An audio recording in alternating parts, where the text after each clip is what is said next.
பொழுது கிழக்கில் உதிக்கப் போகும் ஒரு சாம பொழுதிற்கு முன்பிருக்கும் காலை பொழுதை கருக்கல் என்று அழைப்பர். அந்த கருக்கல் காலத்தையே வைகறை சாமம் எனவும் கூறலாம். இந்த கருக்களில்தான் இரவின் இருள் மெல்ல மெல்ல விலகி ஒளியும் மெல்ல தோன்றி கதிரவன் வெளிப்படத் தொடங்கும். விலகும் இருளும் தோன்றப்போகும் ஒளியும் ஒன்றாக சங்கமிக்கும் நேரம் இரவும் காலை பொழுதும் ஒன்றிணைந்து காணப்படும் காலம். இந்த கருக்கல் காலத்தையே முனிவர்கள் பிரம்ம முகூர்த்தம் என்பர். இந்த கருக்கல் பொழுதே அனைத்து சுபகாரியங்களுக்கும் ஏற்ற பொழுதென பெரியோர்கள் கூறுவார்கள். எரித்திரியன் கடலில் பயணித்துக் கொண்டிருந்த செங்குவீரனும் அந்த கருக்கல் பொழுதில் விழித்து வானையே சுற்றி சுற்றி பார்த்து கொண்டிருந்தான். வானில் தவழும் நீர் கொண்ட கார்முகில்களுக்கும் கருக்கல் என்றுதான் பெயர். கருக்கல் பொழுதில் வானில் சூழ்ந்திருந்த கருக்கல் வான் நட்சத்திரங்களை முற்றிலுமாக மறைத்திருந்ததால் அவனால் திசையினை கண்டறிந்து களத்தினை செலுத்த இயலவில்லை. நேற்றிரவு முதல் சாம பொழுதிலேயே அடிமைகளுக்கு ஓய்வினை கொடுத்து விட்டான். களம் பாய்மரங்களை விரிக்காமலும் துடுப்புகளை கொண்டு துழாமலும் அலைகளின் போக்கில் மிதந்து கொண்டிருந்தது. சூழ்ந்திருந்த வானத்து கருக்கலினால் வடக்கு எது தெற்கு எது என புரியாமல் களத்தினை அதன் போக்கிற்கு செலுத்திக் கொண்டிருந்தான். நேரம் ஆக ஆக கருக்கல் பொழுது கடந்து வெகு தொலைவில் தொடு வானத்தில் செந்நிற கோடு ஒன்று தோன்ற ஆரம்பித்தது. அந்த சிறு வெளிச்சத்திலிருந்து களமானது திட்டமிட்டிருந்ததை போல நேர் தெற்கே பயணிக்கவில்லை. திசை மாறி நேர் மேற்கே பயணிப்பதை கண்டு அதிர்ச்சியடைந்தான். களம் செல்லும் திசையை இனி நேர் தெற்கு நோக்கி மாற்றி அதனால் எந்த பயனும் ஏற்பட போவதில்லை என்பதை உணர்ந்தவன் களம் ஏடமான் துறைமுகத்தை நோக்கி வடமேற்காக பயணிக்கட்டும் என மாலுமியிடம் தெரிவித்துவிட்டு மீண்டும் கடற்பரப்பையே கவனிக்கலானான். தொடுவானில் வெளிச்சம் மெல்ல மெல்ல அதிகமாகிக் கொண்டிருப்பதை கவனித்தவன் கதிரவன் இன்னும் ஒரு நாழி பொழுதிற்குள் உதித்துவிடும்.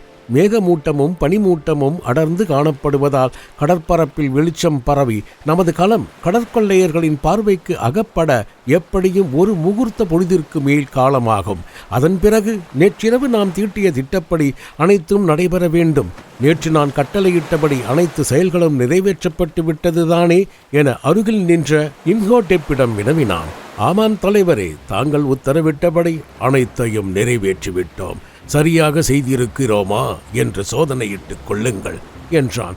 நிச்சயம் சரியாகத்தான் செய்திருப்பீர்கள் என நான் நம்புகிறேன் என கூறியவன் மேற்கொண்டு எதையும் கூறாமல் கடற்பரப்பையே தனது கழுகு பார்வையால் கவனிக்கலானான். பெரும் அனுபவம் வாய்ந்த ஹிப்பாலாசும் செங்கு வீரனிடம் பணியை ஒப்படைத்துவிட்டு எந்த கவலையும் இன்றி உறங்கிக் கொண்டிருந்தார். ஆதலால் கடந்த சில மாதங்களில் கற்றுக்கொண்ட பாடங்களை பரிசோதனை செய்ய கிடைத்திருக்கும் அரிய வாய்ப்பு இது. தனது திறமையை சோதனை செய்துவிட வேண்டும் என பெரும் தன்னம்பிக்கையுடனும் தைரியத்துடனும் காணப்பட்டான் செங்குவீரன். கதிரவன் உதிப்பதற்கு ஒரு நாழிகை பொழுதை மிச்சமிருந்த சமயம். கதிரவன் உதிக்காவிட்டாலும் அதன் கிரணங்கள் தொடுவானில் வெளிப்பட்டு எரித்திரியன் கடல் முழுக்க எதிரொலிக்கத் தொடங்கியது. எரித்திரியன் கடலானது அன்று மட்டும் வானில் சூழ்ந்திருந்த கருக்கள் எதிரொலித்து கருமை நிறமாக காட்சியளித்து பெரும் பயங்கரத்தை உருவாக்கி கொண்டிருந்தது. இன்னும் சில சாம பொழுதுகளில் எரித்திரியன் கடலில் மனித குருதிகள் கலந்து செந்நிறமாக மாறப்போகிறது என்பதற்கு எந்த சுவடும் இல்லாமல் களம் வடமேற்கு திசையை நோக்கி முன்னேறிக் கொண்டிருந்தது. கருக்கல் பொழுதிலிருந்து விடுபட்டு உதித்த கதிரவன் வானில் சூழ்ந்திருந்த கருக்களுக்குள் மறைந்திருந்ததால் பொழுது புலர்ந்த பிறகும் வெளிச்சம் குன்றியே கடற்பரப்பு காணப்பட்டது. கதிரவன் கண்களுக்கு காட்சியளிக்காவிட்டாலும் கிரணங்கள் கருக்களின் வழி ஊடுருவியதால் கடற்பரப்பு தொடுவானம் முழுவதும் கண்களுக்கு காட்சியளிக்க ஆரம்பித்தது. சுற்றிலும் ஒரு முறை பார்த்துவிட்டு கண்களுக்கு எந்த மரக்கலமும் தோன்றாததால் பெரும் நிம்மதியை அடைந்த செங்குவீரன் மாலுமிகளை தொடர்ந்து கண்காணித்துக் கொண்டிருக்க உத்தரவிட்டு மேல்தளத்தில் வந்து அமர்ந்தான். அப்போது இம்ஹோடெப், தலைவரே, கவலை வேண்டாம். நம்மை மரக்கலங்கள் விரட்டினாலும் தாங்கள் தீட்டியிருக்கும் திட்டப்படி நிச்சயம் நாம் தப்பிப்போம் என்றார். கவலை என்பதெல்லாம் இல்லை நண்பரே, ஒரு முன்னெச்சரிக்கை தான். ஹிப்பாலாஸ் யவன கடற்கொள்ளையர் பற்றியும் அவர்களின் தலைவி பற்றியும் நிறைய கூறியிருக்கிறார். அவளது அழகிற்கு முன் யாராலும் நிற்க இயலாததைப் போல கடற்போரிலும் அவளை வெல்ல யாராலும் இயலாது என்றிருக்கிறார். அவர்களிடம் நாம் சூழ்நிலையிலும் அகப்பட்டுக் கொள்ளக்கூடாது. மரக்கலம் கடலுக்குள் அமிழ்ந்தாலும் நான் விடுதலை வாங்கி கொடுத்த நீங்கள் அனைவரும் மகிழ்ச்சியுடன் யவன தேசத்தில் நடமாட வேண்டும். எனது மகிழ்ச்சி உங்கள் சுதந்திரத்தில் தான் அடங்கியிருக்கிறது. தலைவரே, எனக்கு சிறு சந்தேகம். கேளுங்கள் நண்பரே. யவன கடற்கொள்ளையர் பெரும் முரடர்கள், திறமையானவர்கள். நேற்று அவர்கள் நம்மை கவனித்து விட்டார்கள். அப்படி இருக்க மரக்கள தலைவர் ஹிபாலாஸ் அனைத்து பொறுப்புகளையும் உங்களிடம் ஒப்படைத்துவிட்டு நீங்கள் கூறுவதை கேட்டுக்கொண்டு அவர் கண்டும் காணாமலும் இருப்பது எனக்கு பெருத்த சந்தேகத்தை எழுப்புகிறது.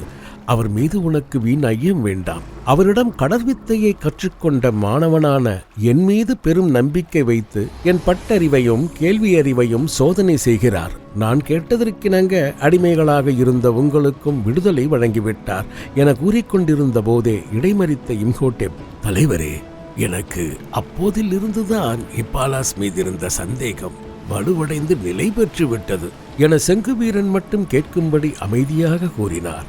எப்போதிலிருந்து? தாங்கள் கேட்டதற்கிணங்க எங்களை விடுவித்ததிலிருந்து. எதனால் இந்த ஐயம்? தலைவரே, நான் ஹிபாலஸ் களத்தில் சில வருடங்களாகவே அடிமைப்பட்டு கிடக்கிறேன். அவர் ஒரு சர்வாதிகாரி. அவரது களத்தில் அவர் வைத்ததுதான் சட்டம். யாருடைய பேச்சையும் அவர் செவி சாய்த்தது கூட இல்லை. அவரை சூழ்ந்திருக்கும் சில மாலுமிகளை தவிர மற்ற அனைவரும் அவரது அடிமைகள். இங்கிருக்கும் யவனர்கள் உட்பட சொந்த தேசத்து மக்களையே அடிமையாக வேலை வாங்கி உழைப்பை உறிஞ்சும் மனித புழு அவர்.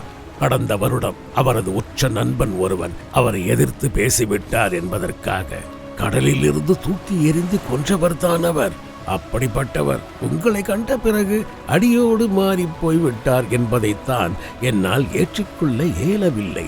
உங்கள் திறமை மீது அவர் வைத்திருக்கும் நம்பிக்கை என கூட தாங்கள் எண்ணலாம். ஆனால் அந்த நம்பிக்கையிலும் உள்நோக்கம் ஏதேனும் இருக்குமா என்று அஞ்சுகிறேன் நான். இம்ஹோடெப், தாங்கள் திறமைசாலி என்பதில் எனக்கு எந்தவித தயக்கமோ ஐயமோ கிடையாது. தாங்கள் மாபெரும் வீரர்தான். ஆனால் ஹிபாலாஸின் நடவடிக்கைகளில்தான் சந்தேகம் வலுக்கிறது. செங்குவீரன் எந்த பதிலையும் கூறாமல் அமைதியாகவே அமர்ந்திருந்தான். அதை கண்ட இம்ஹோடெப், உங்களின் திறமை எவ்வளவு என கண்டறியவே ஹிபாலாஸ் உங்களிடம் களத்தை கொடுத்து செலுத்த சொல்லியிருக்கிறார் என கூறிக்கொண்டிருந்த போதே அவர்களுக்கு பின்னால் சிரிப்பு சத்தம் எழ இருவரும் திரும்பி பார்த்தனர். அங்கே ஹிபாலாஸ் துயில் கலைந்து நின்று கொண்டிருந்தார். அவரை கண்ட இம்ஹோடெப் இத்தனை நேரமாக அவரை பற்றி செங்கு வீரனிடம் கூறியதை கேட்டுவிட்டாரே என எண்ணி அச்சத்தில் பதறினான். அவரை அந்நேரத்தில் இம்ஹோடெப் எதிர்பார்த்திருக்கவில்லை. உள்ளத்தில் நடுக்கம் கொண்டாலும் முகத்தில் அதனை காட்டிக்கொள்ளாமல், தலைவரே, தாங்கள் என்றவாறு ஏதோ கூற வாயெடுத்தான். ஆனால் அதற்குள் இடைமறித்த ஹிபாலாஸ், செங்கு வீரனிடம் என்னை பற்றி என்ன கூறிக்கொண்டிருந்தாய் என அதட்டலுடன் வினவினார். அவர் எழுப்பிய அதட்டல் சத்தத்தை கேட்டு உறங்கிக் கொண்டிருந்த மாலுமிகளும் எழுந்து வந்து அவர்களை சூழ்ந்தபடி நின்றனர். ஹிபாலாஸை நேருக்கு நேர் எதிர்கொள்ள இயலாத இம்ஹோடெப் பதற்றத்துடனே, தலைவரே, என்னை மன்னித்து விடுங்கள். அறிவின்மையில் தவறாக பேசிவிட்டேன் என நடுங்கிய குரலுடனே குரலானான். மன்னிப்பா? ஆம். எதற்கு? தங்களை பற்றி தமிழக வீரரிடம் கூறியதற்கு. இந்த முறை அவனது முரட்டு சரீரமும் நடுங்கவே செய்தது. இம்ஹோடெப் பெரும் வீரனாக இருந்திருந்தாலும் ஹிபாலாஸிடம் அவன் அடிமையாக பணியாற்றியவன். தனது தலைவனிடம் அவனுக்கு பயம் கலந்த பணிவு விடுதலை பெற்றுவிட்ட போதிலும் இருக்கவே செய்தது. அவனது நிலையை கண்ட செங்கு வீரன் யவனன் சவுக்கினால் அடித்த போது கூட திடமுடன் எதிர்கொண்ட இம்ஹோடெப்பா இப்படி என எண்ணி ஆச்சரியப்பட்டு போனான். இம்ஹோடெப், செங்கு வீரனிடம் நீ என்னை பற்றி சரியாகத்தானே கூறிக்கொண்டிருந்தாய். பிறகு எதற்கு இந்த நடுக்கம், பதற்றம்? தலைவரே, ஆம், நான் செங்கு வீரர் மீதும் அவரது திறமை மற்றும் வீரத்தின் மீதும் கொண்ட நம்பிக்கையின் பயனாகவே அவரிடம் களத்தை செலுத்தும் பணியை ஒப்படைத்துவிட்டு ஓய்வெடுத்துக் கொண்டிருக்கிறேன். அதைத்தானே நீயும் கூறினாய். நான் படிக்கட்டு வழியாக மேலேறும் போதுதான் கேட்டேனே. ஆம் தலைவரே, அதைத்தான் தமிழக வீரரிடம் கூறினேன். பிறகு ஏன் இப்படி நடுங்குகிறாய்? நீங்கள் அதட்டி பேசியதால் நடுங்கிவிட்டேன் நான் என பணிவுடன் கூறினான் இம்ஹோடெப். இம்ஹோடெப், வருத்தம் வேண்டாம். நீ நேற்று வரை என்னிடம் அடிமையாக இருந்துள்ளாய். இப்போது விடுதலை பெற்ற சுதந்திர மனிதன். இருந்தாலும் எனது களத்தில் நீ இருக்கும் வரை நீ எனது மாலுமி, எனக்கு கட்டுப்பட்டவன். எனக்கு கட்டுப்படுகிறாயா என பரிசோதிக்கத்தான் உன்னை அதட்டி அதிகாரத்துடன் கேள்வி எழுப்பினேன். செங்கு வீரர் உனக்கு விடுதலையை பெற்றுக் கொடுத்திருந்தாலும் உனது மனம் இன்னும் மாறவே இல்லை. உங்கள் முன் எப்போதும் நாங்கள் அடிமை பணிவோம் தலைவரே என்றவாறே மண்டியிட்டு அமர்ந்தான் இம்ஹோடெப். அவரது இச்செயலை கண்ட செங்குவீரன் திகைத்து விட்டான். சிறிது நேரத்திற்கு முன் ஹிபாலாஸ் பற்றி தன்னிடம் தவறாக கூறிய இம்ஹோடெப்பா இப்படி அவர் முன் மண்டியிடுகிறார்? விடுதலை வாங்கி கொடுத்தாலும் இவர்கள் இன்னும் அடிமையாகவே இருக்கிறார்கள். கைகளில் பூட்டியிருந்த அடிமை தலையை மட்டுமே தன்னால் விடுவிக்க முடிந்திருக்கிறது. மாறாக அவர்களின் மனதினில் இருக்கும் அடிமை எண்ணத்தை எப்படி விடுவிக்கப் போகிறேன் என தனக்குத்தானே கேள்வி கேட்டுக் கொண்டான். அவ்விடத்தில் ஒருவித பரிபூர்ண அமைதி குடிகொண்டிருந்த போது கடற்பரப்பை கவனித்துக் கொண்டிருந்த மாலுமிகளுள் ஒருவன், ஆபத்து ஆபத்து, கொள்ளையர்கள் நம்மை அடையாளம் கண்டு கொண்டார்கள், இருபுறத்தில் இருந்தும் நமது களத்தை தாக்க வந்து கொண்டிருக்கிறார்கள் என கூவினான். விரட்டி தாக்க வரும் இரு களங்களையும் மாறி மாறி பார்த்தான் செங்குவீரன். காற்றின் திசையில் ஒரு களமும், காற்று வீசும் திசைக்கு எதிர்ப்புறத்திலிருந்து துடுப்புகளின் உதவினால் ஒரு களமும் என இரு களங்கள் செங்குவீரன் பயணித்த வணிக களத்தை நோக்கி தொலைவில் இருந்து வேகமாக வந்து கொண்டிருந்தன. காற்றின் போக்கு எத்திசையை நோக்கி இருக்கிறது என கவனிக்க யாழியில் பறக்க விடப்பட்டிருக்கும் கொடியை பார்த்தான். காற்று அவன் எதிர்பார்த்தபடியே வடமேற்காக வீசிக்கொண்டிருந்தது. அருகில் நின்ற ஹிபாலாஸிடம், ஐயா, கட்டளையை நீங்கள் பிறப்பிக்கிறீர்களா அல்லது நான் பிறப்பிக்கட்டுமா என வினவினான் செங்குவீரன். உன் மீதும் உன் வீரத்தின் மீதும் எனக்கு முழு நம்பிக்கை இருக்கிறது. களத்தினை நீயே செலுத்து, நான் வேடிக்கை பார்க்கிறேன் என கூறியபடியே விலகிவிட்டார். களம் காற்று வீசும் எதிர் திசைக்கு திரும்பட்டும் என களமை அதிரும்படி கட்டளையிட்டான். உடனே களம் வடமேற்காக வீசும் காற்றின் திசைக்கு எதிராக தென்கிழக்கு திசைக்கு திருப்பப்பட்டது. இரவு முழுக்க ஓய்வெடுத்த அடிமைகள் அனைவரும் கட்டளையை பெற்று அதிவேகமாக துடிப்பினை இயக்க களம் தென்கிழக்கு நோக்கி விரைந்து கொண்டிருந்தது. தென்கிழக்கு திசையில் பார்வையை செலுத்திய ஹிபாலாஸ் மிரண்டு போய்விட்டார். காரணம், விரட்டி வந்த கடற்கொள்ளையரின் மரக்கலங்களுள் ஒன்று தென்கிழக்கிலிருந்துதான் நெருங்கிக் கொண்டிருந்ததை அப்போதுதான் அவர் கவனித்தார். அக்களத்தின் தோற்றமும் வடிவமைப்பும் பிரமிக்கும் வகையில் காணப்பட்டது. எதிரி கப்பல்களை தாக்குவதற்கென்றே வடிவமைக்கப்பட்ட களம் அது. யாழியில் 4-5 பாய்கள் விரிக்கப்பட்டு கம்பீரத்துடன் வந்து கொண்டிருந்தது. பாய்களின் அளவும் எண்ணிக்கையும் அதிகமாக இருந்ததால் அக்களத்தின் வேகம் நமது களத்தின் வேகத்தை விட 2 மடங்காவது அதிகமாக இருக்கும் என ஊகித்துக் கொண்டார். அக்களம் நம் களத்தினில் மோதினால் அடுத்த கணத்தில் இக்களம் உடைந்து விடும். மேலும் அக்களத்தின் இருபுறங்களிலும் அம்பினை இடைவேளையின்றி எய்யும் எந்திரங்கள் இருப்பதையும் தொலைவில் இருக்கும் போதே கண்டுவிட்டார் ஹிபாலாஸ். மட்டுமல்ல, அங்கிருந்த மாலுமிகள் அனைவரும் அதிர்ச்சியில் என்ன கூறுவதென்று தெரியாமல் திகைத்து போய் நின்று கொண்டிருந்தார்கள். ஆனால் செங்குவீரன் மட்டும் பதற்றமின்றி அமைதியாக கவனித்துக் கொண்டு நின்றான். செங்குவீரா, என்ன முடிவெடுத்திருக்கிறாய் என பதறியபடியே வினவினார் ஹிபாலாஸ். ஆம் தலைவரே, தங்களது ஊகம் சரிதான். அம்மரக்களத்தை நேருக்கு நேர் எதிர்கொண்டு தாக்கப் போகிறேன். சுய சிந்தனையுடன் சிந்தித்துத்தான் இம்முடிவை எடுத்திருக்கிறாயா நீ? ஆம் தலைவரே, அதில் தங்களுக்கு என்ன சந்தேகம்? என்ன சந்தேகம் என்றா வனவுகிறாய்? ஆம், அவர்களின் களம் நம் களத்தினுள் மோதினால் ஒரு மரம் கூட மிஞ்சாது. அனைத்தும் சுக்கு நூறாகி கடலுக்குள் மூழ்கிவிடும். நிச்சயமாக தலைவரே, அது தெரிந்துமா நீ அவர்களுடன் மோத முடிவெடுத்து விட்டாய்? ஆம், அவர்களிடம் இருந்து விலகி சென்றாலும் விரட்டி வந்து தாக்குவார்கள். பயந்து ஓடி இரு களங்களையும் ஒரே நேரத்தில் எதிர்கொள்வதை விட நாமே துணிந்து சென்று ஒவ்வொரு களமாக தாக்கலாம். அவன் கூறுவதை கேட்டு வியப்பும் அதிர்ச்சியும் அடைந்த ஹிபாலாஸ், உனது திட்டம்தான் என்ன என வினவினார். தலைவரே, கடற்போர் துவங்கவிருக்கிறது. விலகி வேடிக்கை பாருங்கள். உயிரோடு இருந்தால் சமர் முடிந்த பிறகு நாம் ஆசுவாசமாக பேசிக்கொள்ளலாம் என்றபடியே அவரிடமிருந்து விலகி சென்றான். விலகிச் சென்றவன், இம்ஹோடெப், நேற்று நான் கூறியபடி அனைத்து திட்டங்களும் நிறைவேற்றப்படட்டும் என்றான். ஓடிச் சென்ற இம்ஹோடெப் சங்கிலிகளால் பிணைக்கப்பட்டிருந்த 5-6 பெரும் உருண்டைகளை எடுத்துக்கொண்டு வந்து களத்தின் மேல்தளத்தில் போட்டான். அதை கண்ட ஹிபாலாஸ் குழப்பத்துடனே, வீரரே, இது என்ன என வினவினார். ஐயா, சற்று பொறுங்கள், உரையாடுவதற்கான நேரம் இதுவல்ல, பிறகு பேசிக்கொள்வோம் என்றவன், இம்ஹோடெப், தயாராயிரு என உத்தரவிட்டான். செங்குவீரன், வீரர்களே, எதற்கும் உங்களது ஆயுதங்களுடன் தயாராயிருங்கள் என எச்சரித்தான். எதிரிகளின் களம் தாக்குவதற்கென்றே வடிவமைக்கப்பட்டது. காற்று வீசுகையில் அதன் வேகம் இரட்டிப்பாகிவிடும். காற்றும் அவர்களுக்குத்தான் சாதகமாக வீசுகிறது. எப்படி இவன் தாக்கப் போகிறான்? ஒருவேளை இவன் மீது அளவுக்கதிகமான நம்பிக்கையை நாம் வைத்து விட்டோமோ? தோல்வியடைந்தால் மரணத்தை தானே பரிசாக அளிப்பார்கள் என பதற்றத்துடன் குழம்பலானார் ஹிப்பாலாஸ். கடற்கொள்ளையரின் களம் நெருங்கிக் கொண்டிருந்தது. அவர்களின் களத்தின் ஆயுதம் எரியும் எந்திரங்கள் அனைத்தையும் தயார் செய்து கொண்டிருந்தார்கள்.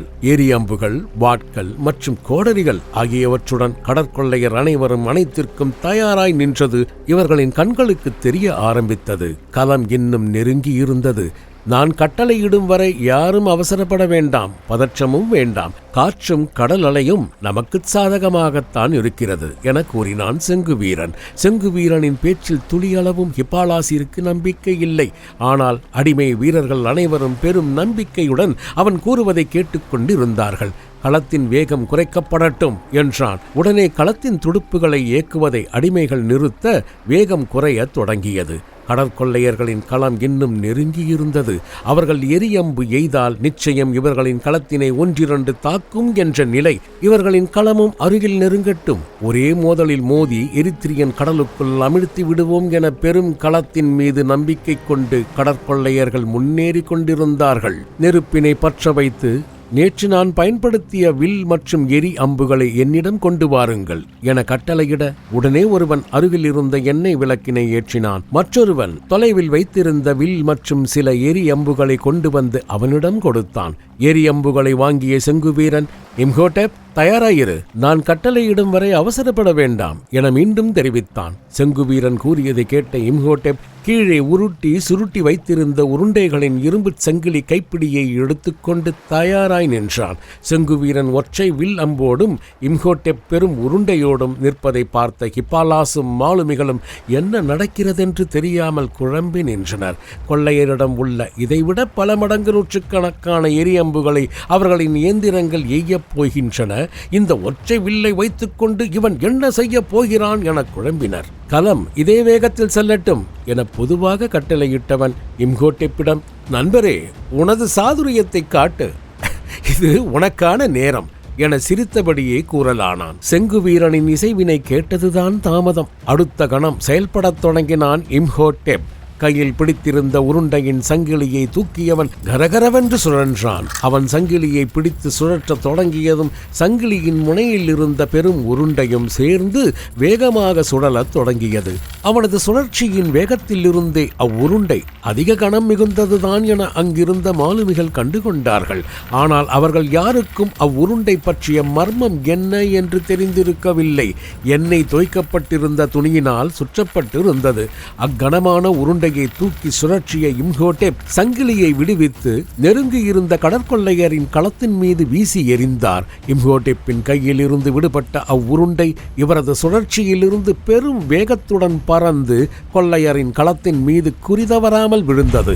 இம்ஹோடெப் சரியாக குறிப்பார்த்து வீசிவிட்டதை கண்ட அங்கிருந்த அனைவரும் மகிழ்ச்சியில் ஆரவாரமிடத் தொடங்கினர். நண்பரே, அடுத்தடுத்து வீசி எறியுங்கள் என கட்டளையிட ஒரே ஒரு உருண்டையை மட்டும் விட்டு மற்ற அங்கிருந்த அனைத்து உருண்டைகளையும் தூக்கி வீசி எறிந்தார். திடீரென்று தனது களத்தில் விழுந்திருக்கும் உருண்டைகளை கையில் எடுத்து பார்த்து கொண்டிருந்தார்கள் கடற்கொள்ளையர்கள்.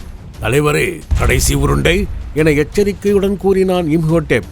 தெரியும் நண்பரே, அதையும் குறிதவறாமல் வீசுங்கள், அடுத்து நடக்க வேண்டியவற்றை நான் பார்த்துக் கொள்கிறேன் என செங்குவீரன் கையில் இருந்த எரி அம்பின் முனையை தீயில் காட்டியபடியே கூறலானான். இம்ஹோடெப் கடைசி உருண்டையை சுழற்றலானான். அதே நேரம் கையில் இருந்த எரி அம்பினை வில்லின் நாணில் பூட்டி தொடுக்க தயாரானான் செங்குவீரன். உடலோடு சேர்த்து சுற்றிய இரும்பு சங்கிலியை இம்ஹோடெப் விடுவித்து உருண்டையை வீசி எறிய அதே நேரம் எரி அம்பினை தொடுத்து குறிபார்த்து எய்தான் செங்குவீரன். இம்ஹோடெப் வீசிய அந்த மர்ம உருண்டையும் செங்குவீரன் எய்த எரி அம்பும் ஒரே நேரத்தில் களத்தின் இரு வேறு இடங்களிலிருந்து கொள்ளையரின் களத்தினை நோக்கி சென்று கொண்டிருந்தது. மாலுமிகளும் ஹிப்பாலாசும் விரைந்து செல்லும் இரண்டையும் அடுத்து என்ன நேரப் போகிறது எனும் பேரார்வத்தில் கண்ணிமைக்காமல் பார்த்து கொண்டிருந்தார்கள். தங்கள் களத்தினுள் எரியப்பட்டிருக்கும் மர்ம பெரும் உருண்டைகளை எடுத்து பார்த்து கொண்டிருந்தனர் கடற்கொள்ளையர்கள். திடீரென்று மற்றொரு பெரும் உருண்டையும் எரி அம்பும் ஒன்றாக வருவதை பார்த்த கடற்கொள்ளையன் ஒருவன், ஆபத்து, ஆபத்து, ஆபத்து, எரியம்பு நம்மை நோக்கி வந்து கொண்டிருக்கிறது என எச்சரித்தான். பெரும் பாதுகாப்பு நிறைந்த நமது களத்தை ஒற்றை எரி அம்பினால் என்ன செய்துவிட இயலும் என எண்ணி அலட்சியம் செய்தவர்கள் உருட்டப்பட்டு கெட்டியாக துணியினால் சுற்றப்பட்டிருப்பது என்ன என ஆராய்வதிலேயே பெரும் கவனமாக இருந்தார்கள். பறந்து வந்த எரியம்பையும் உருண்டையையும் மாறி மாறி பார்த்து கொண்டிருந்தார்கள். வீசிய உருண்டை களத்தினை நோக்கி விழ அதே நேரம் எய்த அம்பு அந்த உருண்டையை தாக்கியது.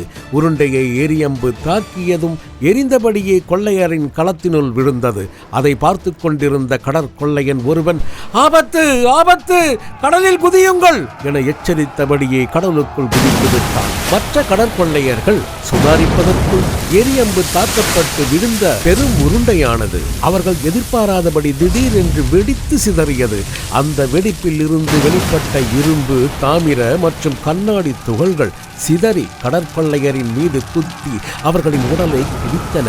கொள்ளையர் அனைவரும் வலியினால் துடித்தபடி அடுத்து என்ன செய்யலாம் என சிந்திப்பதற்குள் இம்ஹோட்டெப்பினால் வீசியிருந்த மற்ற உருண்டைகளும் தீப்பற்றி ஒரே நேரத்தில் வெடிக்க அவை அனைத்திலிருந்தும் இரும்பு, தாமிரம் மற்றும் கண்ணாடி துகள்கள் வெளிப்பட்டு அதிலிருந்த கடற்கொள்ளையரை சாகடிக்க அப்போது வெளிப்பட்ட நெருப்பு ஜுவாலையால் அக்களம் நாசமாகி எரியத் தொடங்கியது. செங்கு வீரனின் அத்தாக்குதலையும் அதன் விளைவு இப்படி கடுமையானதாக இருக்கும் என அந்நேரத்தில் இம்ஹோட்டெப், ஹிப்பாலாஸ் உட்பட யாருமே எதிர்பார்த்திருக்கவில்லை. களம் இதே வேகத்தில் சென்றால் கொழுந்துவிட்டு எரிந்து கொண்டிருக்கும் களத்தில் மோதி நமது களத்திற்கும் அதே கதி நேரலாம் என்பதை உணர்ந்த செங்கு வீரன், சுக்கானை வலதுபுறமாக சுழற்றுங்கள், களம் வலப்புறமாக திரும்பட்டும், துடிப்பினை தொடாவுங்கள், களம் வேகமாக பயணிக்கட்டும் என அடுத்தடுத்து கட்டளையிட அடுத்த கணத்தில் களம் வேகமாக திரும்பி பயணித்தது. கடற்கொள்ளையரின் களம் எரிந்து எரித்திரியன் கடலில் மூழ்கத் தொடங்கியது. காலையில் கருமையாக காணப்பட்ட எரித்திரியன் கடல் அப்போது செங்கு வீரனின் தாக்குதலால் செந்நிறத்தை அடைய வெளிப்பட்ட கரும்புகை வானை கருமையாக்கியது. களத்தில் இருந்த மாலுமிகள் மற்றும் மடிமே வீரர்கள் அனைவரும் வெற்றி வெற்றி வெற்றி என மகிழ்ச்சியில் கூக்குரலிட களத்தின் தலைவர் ஹிப்பாலாஸின் மனதில் மட்டும் திகில் பிடித்திருந்தது. கன நேரத்தில் விகாரமாக மாறிவிட்ட அவரது முகம் அதனை வெளிப்படுத்தவே செய்தது.